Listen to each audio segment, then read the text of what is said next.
गौरांग चक्रवर्ती, जो एक नक्सली था, नक्सलवाद में पूरा डूबा हुआ इंसान, जो अपने भाई की भयानक मौत से डर नक्सलवाद छोड़कर घर वापस लौट आया। बावजूद इसके कि नक्सलवाद का रास्ता सिर्फ वन वे होता है, इस केमिस्ट्री ऑनर्स की कहानी बड़ी ही रंगीन और दिलचस्प है, जिस पर 5 किताबें भी लिखी जा चुकी हैं। आज हम बात करेंगे एक ऐसे महानायक की जो अपने दम पर बिना किसी गॉडफादर के फिल्म इंडस्ट्री में गरीबों का अमिताभ बच्चन बन गया।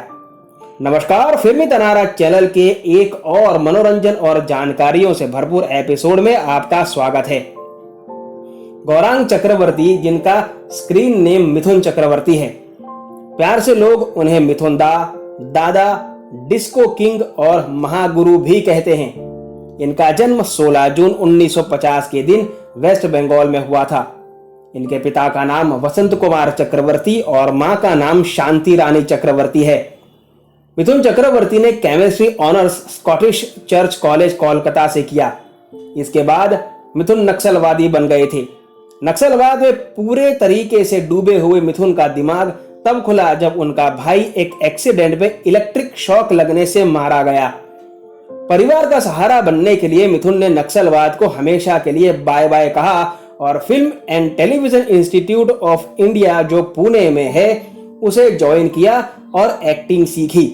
इसके बाद मिथुन को उनकी पहली फिल्म मृगया मिली, जो 1976 में रिलीज हुई थी। इस फिल्म के लिए उन्हें बेस्ट एक्टर का नेशनल अवार्ड भी मिला था। इसके बाद 1978 में रिलीज हुई फिल्म मेरा रक्षक ने मिथुन को शोहरत और नाम दिलाया। मेरा रक्षक के बाद एक लो बजट फिल्म सुरक्षा में मिथुन एक जासूस के किरदार में नजर आए, जो एक बेहद सफल फिल्म रही। इसके बाद मिथुन दा की गाड़ी निकल पड़ी। कई दर्जन फिल्मों में उन्हें लीड रोल मिला। सुपरस्टार अमिताभ बच्चन, शशि कपूर, शत्रुघ्न सिन्हा, विनोद खन्ना, जितेंद्र, धर्मेंद्र, गोविंदा जैसे ऊंचे दर्जे के कलाकारों के बावजूद भी 80 के दशक में मिथुन दा ने सबसे ज्यादा 110 फिल्में की। 1982 में रिलीज हुई फिल्म डिस्को डांसर ने मिथुन को सुपरस्टारडम दिखाया। जहां अमिताभ बच्चन जैसे सुपरस्टार ऑफ द मिलेनियम के लोग क्रेजी फैंस हो चुके थे, वहीं मिथुन ने अपने चाहने वालों का एक अलग ही वर्ग बनाया, जो मिथुन के सिवा किसी और को सुपरस्टार मानते ही नहीं थे। मिथुन के स्टारडम का वो जलवा था कि लोग उनके जैसे बाल और डांस के दीवाने हो चुके थे। यह बहुत कम लोग जानते होंगे कि मार्शल आर्ट्स के शौकीन मिथुन ने ही हिंदी फिल्म इंडस्ट्री में मार्शल आर्ट्स स्टाइल की फाइट्स की शुरुआत की थी, जो आगे जाके अक्षय कुमार ने संभाली। 80 के दशक में मिथुन की पॉपुलैरिटी इंडिया से रशिया तक पहुंच चुकी थी। इसके लिए मैं अपना ही एक किस्सा आपको सुनाता हूं।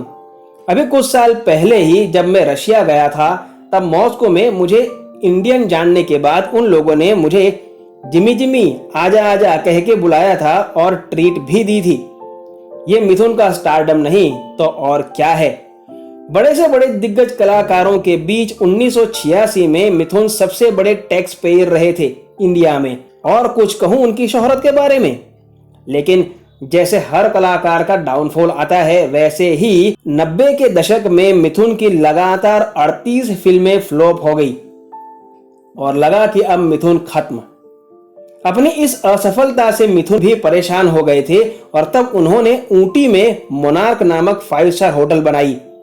उन्होंने वहां मंथली पेमेंट पर कैमरामैन और टेक्नीशियंस हायर किए और मुंबई के प्रोड्यूसर्स, जिनके पास न ज्यादा पैसे थे और ना ही एक्टर्स, वे सभी मोनार्क होटल पहुंच जाते। तब मिथुन उन्हें 3 महीने में पूरी फिल्म तैयार करवा कर दे देते और लो बजट होने की वजह से फिल्में चलने लगी। साथ साथ में मिथुन की वह होटल भी चल निकली। सारी फिल्मों की शूटिंग मोनार्क होटल के इर्द गिर्द ही रहती। इस तरह से मिथुन कॉटेज फिल्म इंडस्ट्री के जनक बन गए।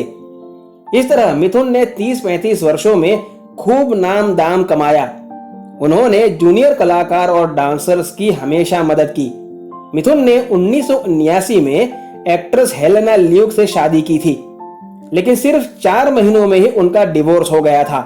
इसके बाद उन्होंने एक्ट्रेस योगिता बाली से शादी की थी, जिससे कपल को 3 बच्चे हुए, मोमो, उष्मेय और नमाशी। उन्होंने एक बेटी अडॉप्ट की है जिसका नाम दीशानी है। मिथुन चक्रवर्ती का अफेयर श्रीदेवी के साथ था और दोनों ने शादी भी कर ली थी, लेकिन जब यह बात योगिता बाली को पता चली तो उन्होंने आत्महत्या करने की कोशिश की थी। इसके बाद मिथुन ने श्रीदेवी से रिलेशन तोड़ दिया था और श्रीदेवी भी गुस्से से मिथुन से अलग होकर उनके साथ काम ना कर कर चली गई थी और उनके साथ काम ना करने की कसम भी ले ली थी। मिथुन हाल फिलहाल बीजेपी से जुड़े हुए हैं और कभी कभी किसी शो में बतौर जज दिख जाते हैं। 72 साल के हुए मिथुन चक्रवर्ती अब भी एक सोशल एक्टिविस्ट हैं और फिल्मों में आज की डेट में भी काम कर ही रहे हैं और अब भी वे अपने बच्चों को सफल बनाने की कोशिश में जुटे हैं। मिथुन की कई सारी प्रॉपर्टीज हैं जो कोलकाता से लेकर मुंबई और साउथ इंडिया तक फैली हुई हैं। मोनार्क अब एक सिर्फ 5 स्टार होटल ही नहीं बल्कि एक चेन ऑफ 5 स्टार होटल है। मिथुन के पास 300 करोड़ से अधिक की प्रॉपर्टी होने का अनुमान है। कैसे लगे आपको मिथुन चक्रवर्ती के बारे में दी गई जानकारी, हमें कमेंट बॉक्स में जरूर बताइएगा। आपसे मुलाकात होगी जल्द, तब तक अपना ख्याल रखें और फिल्मी तराना चैनल को सब्सक्राइब करना ना भूलें। मेरी आवाज तो आप पहचानते ही होंगे। धन्यवाद।